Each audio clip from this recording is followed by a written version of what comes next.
Welcome to Homeschool Your Way. I'm your host, Janna Cook, and Bookshark's community manager. In today's episode, I am joined by Stephanie Cavin. She is the creator of Homeschoolers Connect. Stephanie is a second-generation homeschooler, which is always, I'm going to be honest, one of my favorite to interview because we have an immediate connection being homeschoolers ourselves and now homeschooling our children. She has also dedicated her life to education, not only homeschooling her two children, but also as a high school teacher. We're going to get into all that, and I'm going to let Stephanie tell her story. Stephanie, thanks so much for being here. Thank you for having me, Janna. I'm so honored to be here.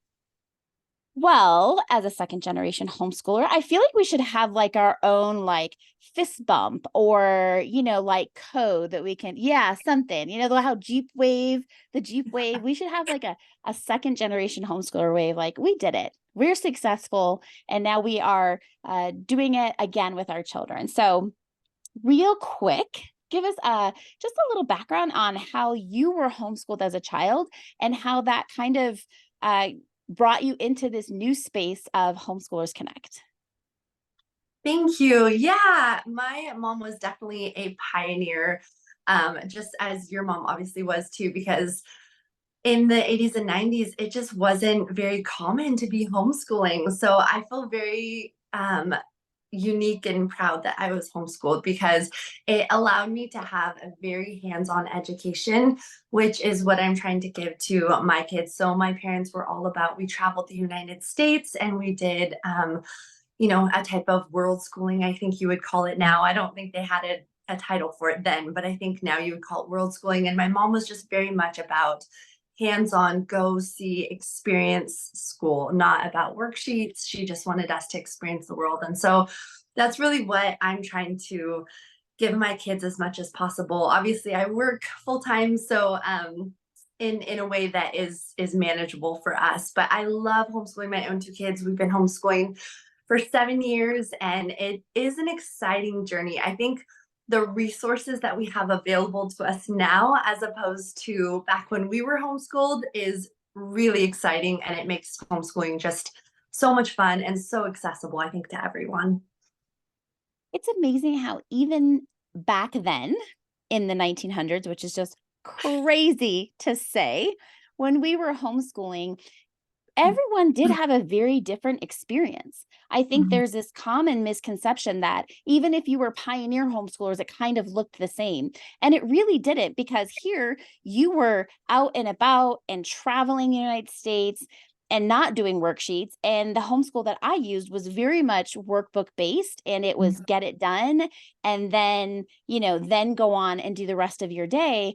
But I love that the homeschool journey has continued to evolve in really helping people understand that it can be anything that they want it to be. So workbook based, I went to college, I have several degrees, not worksheet based, experiential homeschooling, world schooling, and you went to college and now you're in the world of education, both personally and professionally. So I really love that we are just able to shout from the mountaintops that it doesn't have to look a certain way. It doesn't have to be presented a certain way. And we all are producing members of society.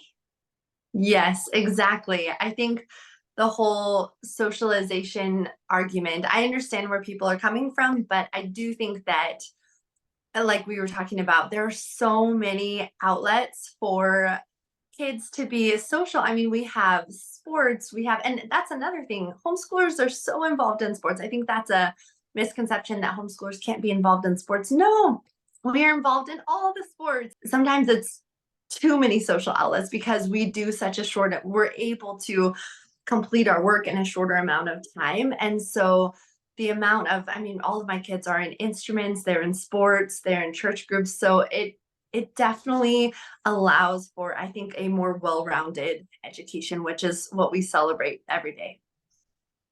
As a professional educator, I think that your voice brings validity to homeschooling, because some of us who are not trained classically in education can sometimes wonder if we are making the right decision for our children. So I just want to give you this opportunity to just really encourage parents from an educator standpoint that homeschooling really is a viable option. Absolutely. I love that you brought that up because anytime I talk to moms, and I have moms that come to me and they're like, wow, I love the idea of homeschooling, but I'm just not qualified. And so I bring my experience in the classroom because I have taught every grade level from kindergarten to seniors in high school. And every single time I teach a different grade level, I have to learn alongside of them. I don't know calculus. I don't know. I had to relearn long division. I don't know all of the things. And so I have to relearn it alongside of the kids in my classroom. And we're not taught that in our credentialing program. So I'm YouTubing, I'm talking to other parents, I'm tuning into all the resources that are out there so that I can learn with the kids in the classroom. And that's exactly what we're doing as homeschool parents. We are learning alongside of our kids as we teach them. You do not have to know everything. And another thing that I love that I see that is a big difference between the public school system. I mean, there's a lot of them, but one that in particular is the individualization that you get when you homeschool. You cannot get that no matter how great your teacher is. I consider myself, I really care about my classroom. And so I consider myself a very attentive teacher, but I cannot give a class of 30 kids individual, personalized education that I can give my own two children. And I see that making a huge difference. So even if you don't remember your long division or you don't know calculus, first of all, you can outsource. And then second of all, learn alongside of your kids. There are so many programs and so many things that are available. And I think maybe that was the one benefit of COVID, is that it really brought all of these resources to the surface. And we need to capitalize that. I capitalize on it as a teacher, and as parents, use those resources and learn alongside your kids. You are enough. Also, we don't have to reinvent the wheel. There are curriculum like Bookshark that is fully planned. It does all the work for you. It finds all the great books in every level pertaining to every part of history. And so it's like, sure, I could spend all that time making it my own, but like you said, I am a working mom and I don't have time for that, nor do I even have the inclination to do that. I'm an experiential person. So, as much as I like to learn, I need to be doing it in order to learn. So, I love that my kids get that opportunity too. And there are companies like Bookshark and other literature-based learning that they just they give it to you and you get to use it however you want, but it's already done. And that takes so much pressure off of parents if they're willing to just kind of sit back and be willing to get outside of what their own education experience was. 100%. We use Bookshark, and I absolutely love it because of, well, first of all, I love that it's literature based. My kids love to read. So the fact that they can do a majority of their work reading is amazing. I love that it's narration based, but I also love that it does all my lesson planning for me. I do that all day at work. I don't want to have to come home and lesson plan for the kids. And I just literally, we open up Bookshark and it is every single day is laid out, and oh, hallelujah. That's wonderful. I'm sure a lot of people listening to this are wondering, how in the world does she work as a teacher and still homeschool her kids? So would you like to just give a little snapshot of what that looks like for our listeners? Yes, it can be a little crazy at times. It's not a perfect model and it changes daily. But we have scheduled our lives so that I work during the day and my husband works at night. So it's not something that we want to do forever. And somehow, every year we're like, okay, what is this going to look like this year? But for this year, this is what it looks like. So I go to work. My husband homeschools the kids during the day. Then I come home and I follow up with what he hasn't got done. So a lot of times that's math and science that I do. So it's really a team effort. We tag team, and we have created a life around homeschooling because it's a priority for us. And people tell me all the time that, oh, I work, I can't do that. If it's a priority for you, you make it happen. And sometimes that takes a little bit of sacrifice, but for us, it's 100% worth it. I'm constantly telling my daughters that when you say yes to something, you're also saying no to something else. And Mm, so I think that in a world that says we can have it all, yeah. homeschooling families are the realist voice that's saying, Well, probably not. You can't have it all, but are you willing to make sacrifices to have what you want? And I think that's really important as we prioritize education and as we're constantly changing and seeing, that we have more options or that things aren't working for us. It really takes our intentionality of what matters and what are we willing to give up in order to have something else. And I will say, getting ready to graduate, two of my three girls, that Wow. it goes fast. It didn't go fast. It was long and hard having twins and then another one coming up and trying to figure it out. But looking back, and it's one of those things that I think it doesn't matter. You can say it till you're blue in the face. It's not until you get there and turn around that you will see how fast it went. And there are horrible days and horrible stories that we could probably talk the entire podcast about, our homeschooling debacles and mistakes that we've made. But really, in the end, what counts is what we prioritize as a family, the education and the time together. So that brings us to your personal endeavor, which is Homeschoolers Connect. So lay it on us, Stephanie. What is it? Oh my goodness. I am so excited about this. Thanks for asking. We started Homeschoolers Connect a couple months ago, and it is a pen pal subscription specifically for homeschoolers. My own two kids started writing to their friends in a pen pal. They were just, hey, let's be pen pals. And they started writing, and I'm gonna be honest, writing is the hardest subject in our class, in our home. My kids just they don't enjoy writing. But I would see them sit down and write pages to their pen pal about their life and about what was going on. And I was like, there is something to this. So I started this Homeschoolers Connect so that I could really give that joy and the writing ability to other homeschoolers. Because I said, if we enjoy writing so much, I mean, the kids every day, they would go to the mailbox and look for their pen pal letter. Every single day, they were so excited to get their pen pal letter. And so that's why I started it, is because I wanted to give that to other homeschoolers in a safe way, because all of the letters come to us at Homeschoolers Connect.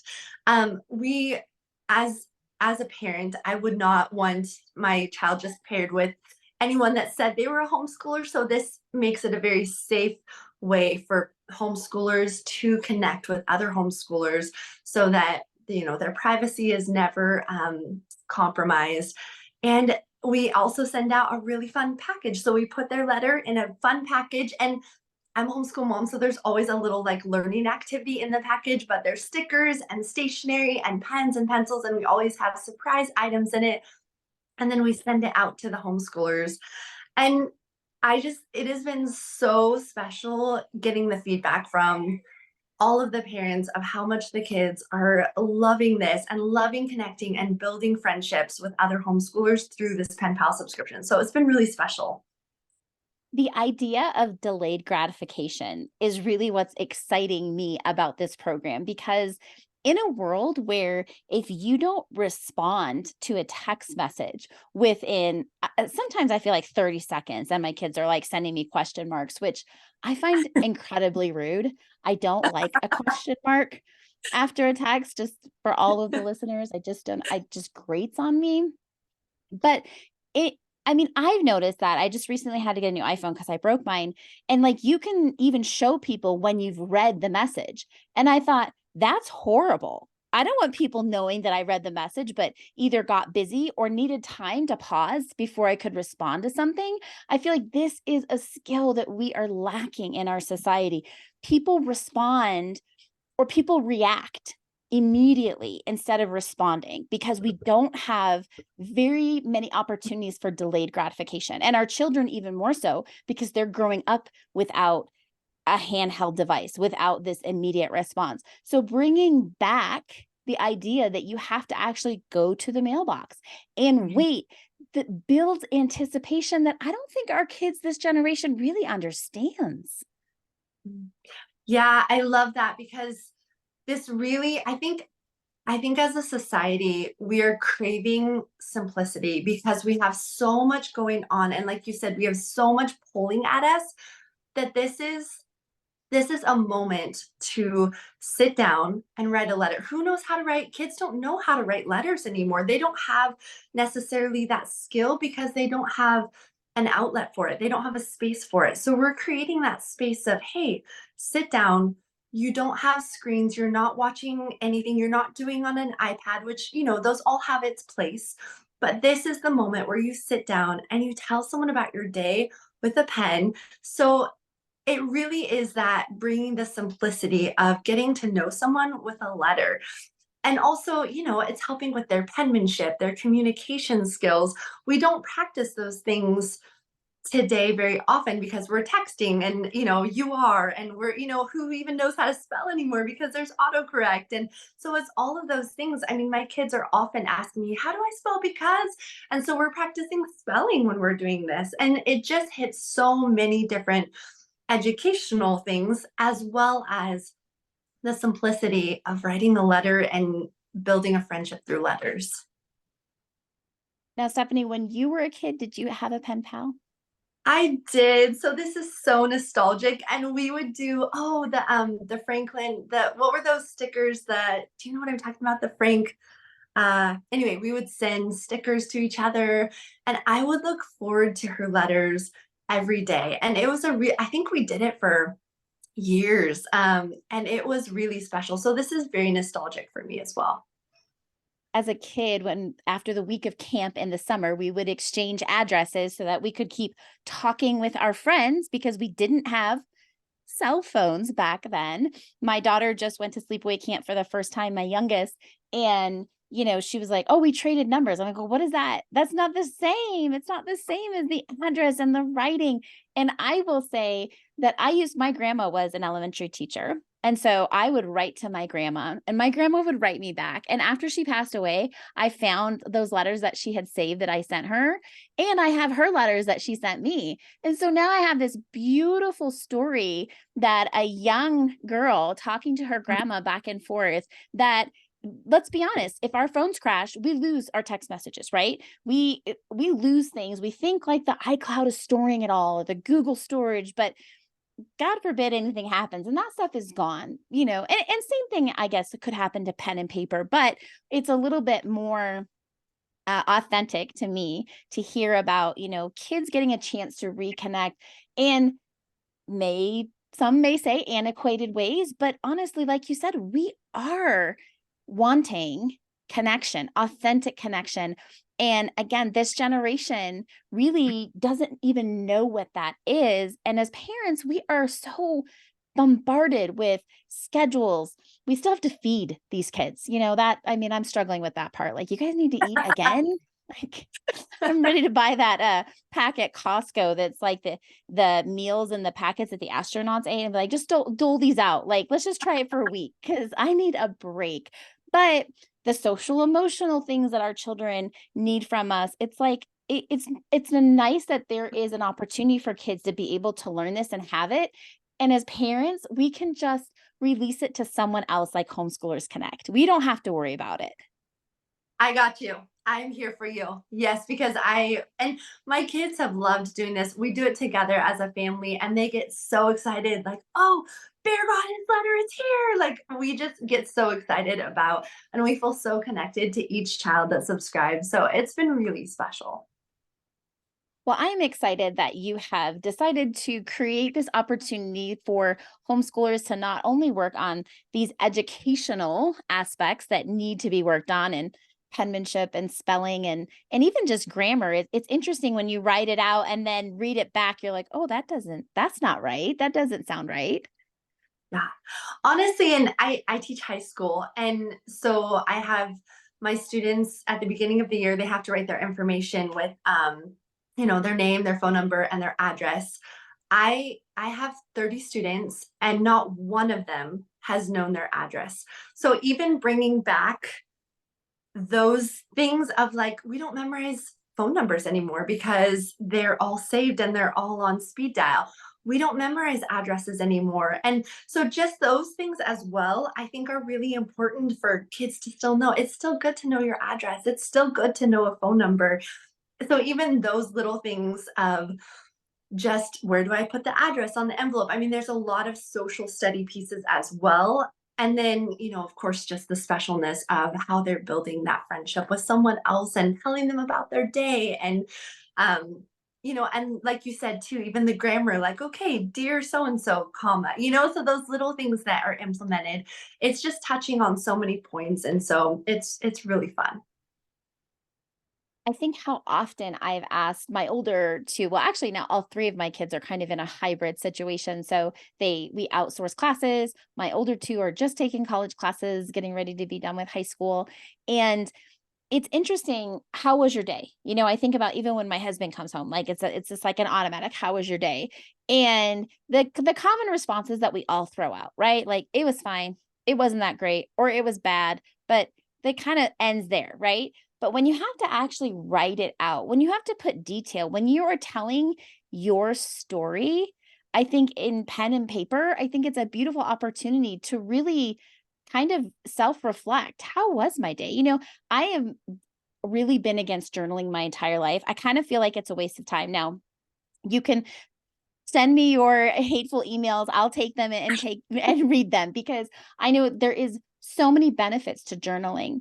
But if somebody told me I had to write my day out in a concise way so that somebody could understand what I was actually going through for that day, I think that would be totally different than, because it had purpose, right? It was going to somebody. Somebody was going to read it, as opposed to like I said, I understand the point of journaling, just not there yet. But that we can really help our kids become introspective even now, so that it doesn't just become commonplace. My day was fine. Well, that's not an authentic connection. Like, tell me what, but sometimes they're just so overwhelmed that in that moment, especially after a long day, they can't communicate what happened that day. But setting aside time to really tell their story to a peer, I think is an amazing opportunity on so many levels. Yeah, it's really sweet too because my kids, they like to read their letters to me before we send them. And it's interesting to me because the things that are a highlight in their day or a highlight in their life that they want to tell someone about are not necessarily something that I would have thought was a highlight.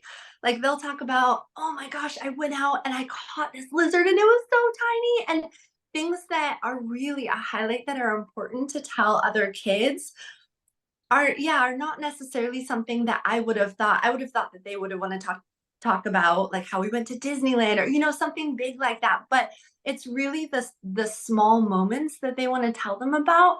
And so it's neat for me as a mom because it's just a good reminder just to come back to the simple things. Let's go out and catch a lizard. Let's go on a nature walk. And so I love that part of it too because I get to see from their perspective what's important and what's really what is the important parts of their little lives. They're 8 and 10 and these are the things that are important to them and I love that.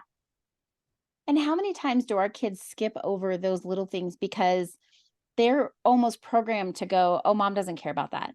Dad doesn't care about that small thing. Grandma isn't interested in that thing. And it's not even that they've been communicated that we don't care. It's what they have perceived in our Yeah. own interactions. And so an opportunity for them to really just know who they are and what is important to them and not what they think we want to hear. Yeah, 100%. I think, just like you said, we ask, oh, hey, how are you doing today? What's going on? When I get home from work, like, what'd you do today?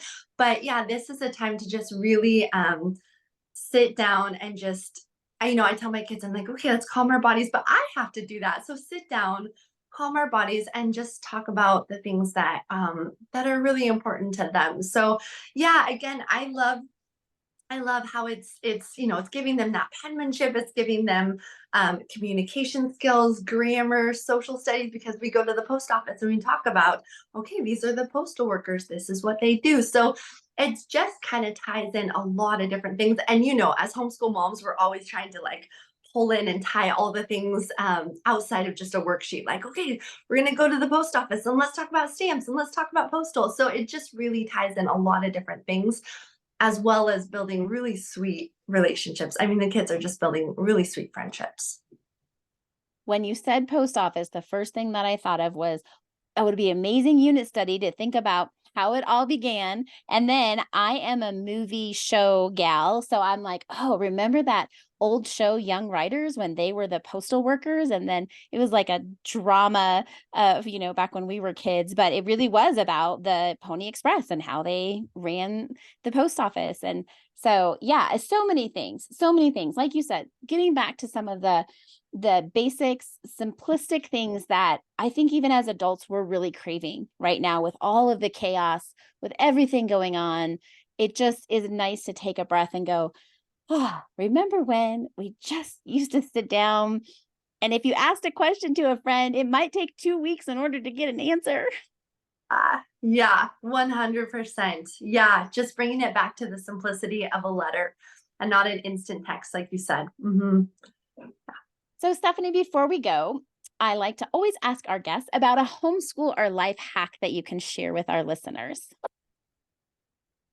This is hard for me because I have like 10 that I want to share and I have to narrow it down to a couple. So, um, I, we touched on this a little bit earlier, but um, knowing that if you are wanting to homeschool or if you're homeschooling and feeling like you just aren't qualified, knowing that you can outsource, that there are so many ways that, we outsource our math, and that has been just a godsend for us because I am not strong in math. And so knowing that you don't have to teach all the things just because you homeschool doesn't mean that you teach all the things. I mean, I feel like Bookshark does a ton of the work for me when I give to my kids. They're over reading and doing, a lot of their homework with reading. So I feel like even that is coming alongside and partnering with me as a homeschool mom. But knowing that just because you homeschool doesn't mean that you have to carry everything. There are co-ops, there are tutors, there are online programs that grade and tutor and do it. So knowing that you can outsource. We also do a looping schedule. So sometimes you're not going to hit every subject every day.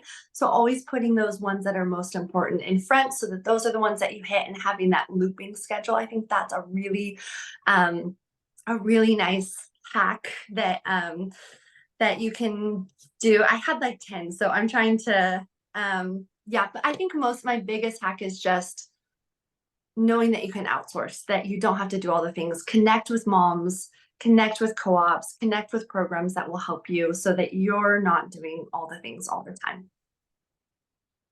I know that I can't do it all. I will readily admit that I can't do it all. When I try to do even a fraction of it, I'm failing miserably. So to know and to really give homeschool parents permission that this isn't just one more thing that you have to take on. If you say yes to homeschooling, you're going to have to say no to some other things for this season of your life. And I think just knowing that the rest of us are in the same boat. We're not nailing it all the time. We're not, just stellar at all things. Like there are certain things that I am good at, and those are the things that I'm going to highlight in my reel. That's what I'm going to put on Facebook, because I'm probably not going to put the mess that I am in the other things out there for everyone. Although this podcast has really been my place to just say I mess up constantly. Totally fine with that. But I think the more that we talk about the reality of what life is and what homeschooling can be, and it's not perfection, and nobody is doing it fabulously all of the time. Like, because if you're taking the time to do one thing really well, it means you're saying no to maybe the gourmet dinner. Maybe you had to just go drive through that night because you'd spent so much time working on something else, but you can be happy about that. So I love that the more we get to talk about this, the more we get to be real about what it truly is when we want to be on this homeschool journey, not only for our children, but for us as parents and our community. I think is always super encouraging to those who are like, oh, okay, I don't have to have it all together in order to do this thing with my kids. Yeah, absolutely. I love the quote that I forget who says it, but he says the best things in life are caught, not taught. And I am oftentimes a hot mess because I'm tired from work and I'm just trying to do my best, but my kids every year test 2 to 3 grade levels above, their actual grade level in every subject. And I don't think that that's because I'm doing such an amazing job. I think it's because they catch so much throughout the day. We are, as homeschool moms, just capitalizing on, oh, you like lizards? Let's do a unit on lizards. Let's talk about that. Let's YouTube it. And I think that, this idea of, well, we're going to have this perfect day and we're going to get up at 7 and do it start at 8. And, that's just not realistic. And it's not what any of us are really doing, even no matter what the Instagram page says. So just giving grace, so much grace. Well, I will receive any grace that is given. And I would like to hear about a special that you are willing to give our listeners. Yes, I would love. Bookshark has such a special place in my heart, and getting to know you, Janna, has been so fun. So I would love to give all of your listeners a 10% discount with the code Bookshark10, the number 10, not the word. So Bookshark10, and if you go in to homeschoolersconnect.com, you can put that code in and get 10% off of your pen pal subscription. Well, I appreciate you giving something back to us and our listeners. We will have all that information in the show notes. Stephanie, thank you so much for being on today. I really have enjoyed connecting with you and talking about your product, Homeschoolers Connect. Thank you so much, Janna. Thank you guys. Until next time. Bye-bye.